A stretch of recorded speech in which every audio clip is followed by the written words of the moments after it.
Are you getting good sources of high-protein foods like cottage cheese, red meat, Greek yogurt, chicken, and eggs? As a woman, your protein needs may not match those that you hear about for the general public. Why? Because most clinical research is done on males. The good news is that slowly, but surely, the medical community is starting to understand that women's bodies work differently than men. This means different macronutrient, micronutrient, and activity requirements. Whether your goal is weight loss, muscle building, or increasing your energy, protein consumption has a role to play. But it's essential to understand your body and where you are in your life cycle to clarify your personal protein requirements so you can look and feel your best. Why protein is essential? The amount of protein your body needs throughout your life cycle really comes down to how your body is utilizing the amino acids that you take in from your diet. While protein metabolism is often linked to muscle mass, you may be surprised to learn that protein plays a number of crucial roles in your body. What's more, these roles become more or less important depending on your age and health status. Here are a few of the essential roles that protein plays in your body. Number 1. Enhances lean body mass. Pretty much everybody wants more lean body mass and less fat mass. Why? Lean body mass burns more calories and gives you a more fit and toned body. Your lean body mass, also known as fat-free mass, is calculated by subtracting your body fat weight from the total weight of your body. While the weight of your organs and skeletal system remains fairly consistent, the skeletal muscle aspect of your lean body mass can change from month to month or even from week to week. This makes skeletal muscle a vital aspect of your lean body mass. If you want to increase your metabolism, building more skeletal is one of the most well-researched ways to boost your calorie burning. Number 2. Helps with weight management. Aside from its ability to boost your metabolism through increases in lean body mass, protein has some other tricks up its sleeve for weight management as well. For instance, did you know that of the 3 macronutrients protein, carbs, and fat that protein provides the highest level of satiety? That means that compared to a blueberry muffin, a scrambled egg dish is much more likely to leave you feeling satisfied and content. In addition, it takes more energy for your body to break down and digest protein, which raises its thermic effect.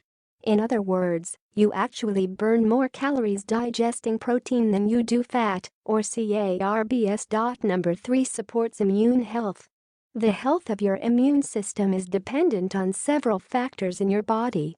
Caloric malnutrition alone can have a substantial impact on how well your body defends itself, but protein, in particular, plays a crucial role in your body's defense system.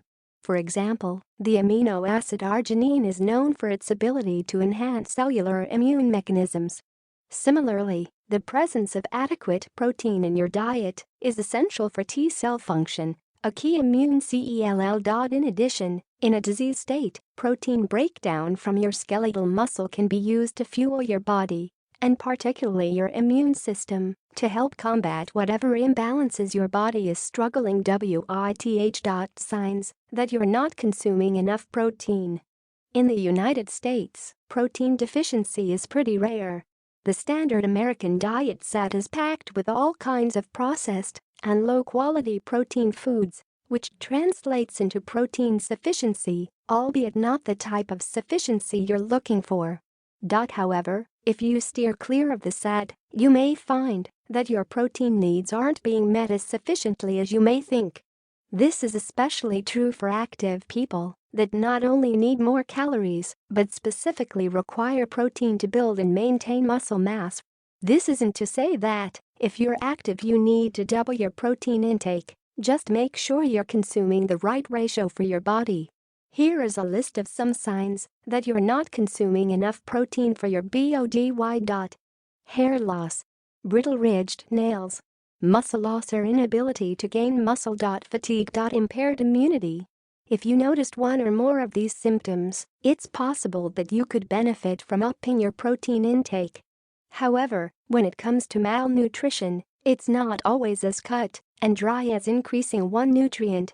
If any of these issues are bothering you, check in with your primary care practitioner or nutritionist for the best way forward. Differences in protein needs between men and women. Protein metabolism in both men and women throughout the life cycle remain fairly similar. There are several factors that come into play that diversify individual needs, but these don't necessarily differ between men and women. Some examples are age, health status, activity level, fitness goals. However, during times of significant hormonal changes, the protein needs of men and women can look quite different. During menopause and puberty, for instance, protein needs may vary.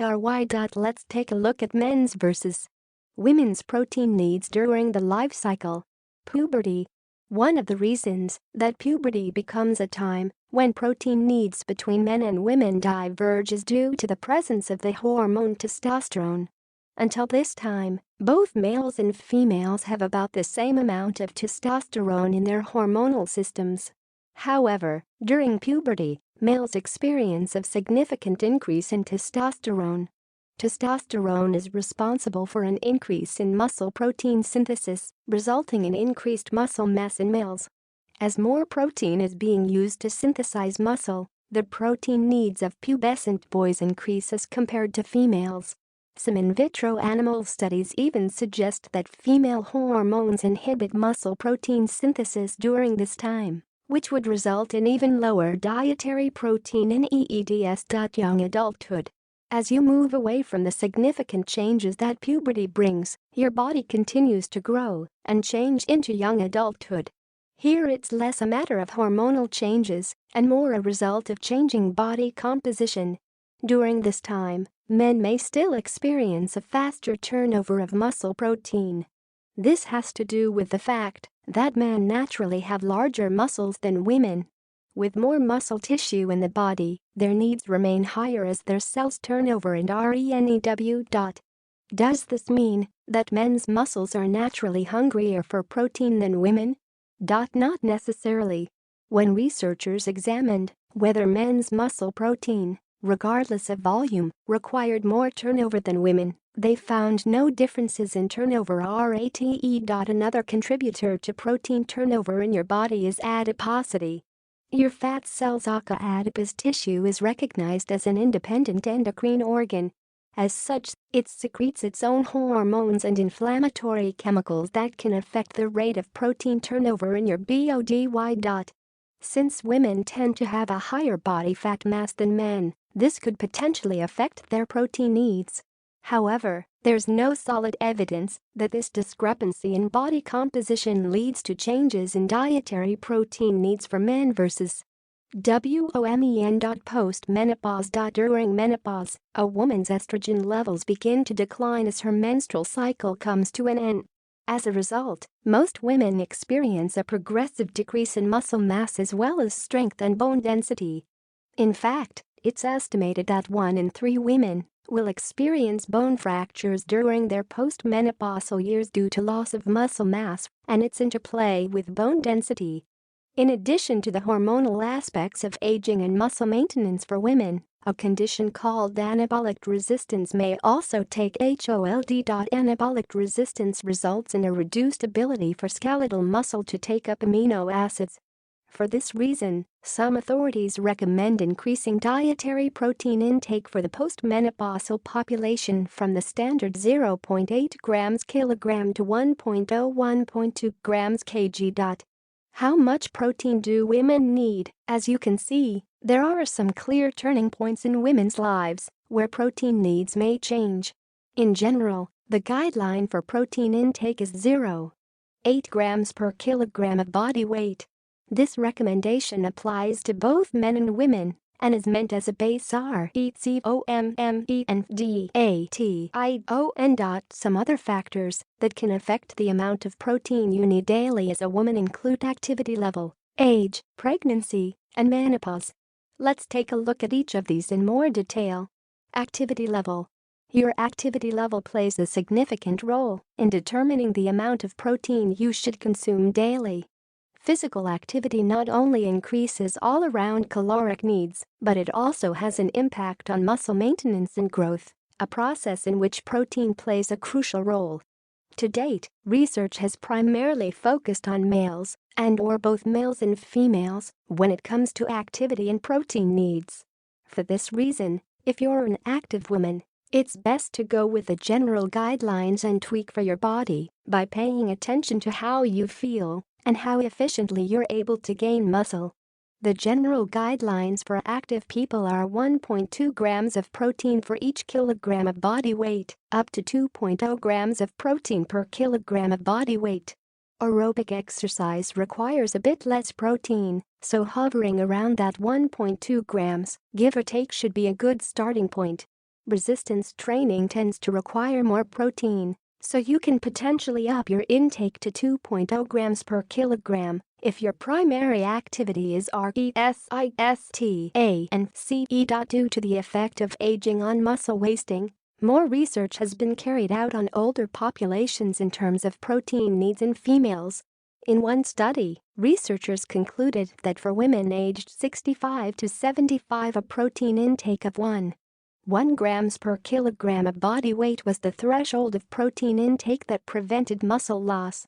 It should be noted that this is higher than the RDA recommendation of 0.8 grams per kilogram.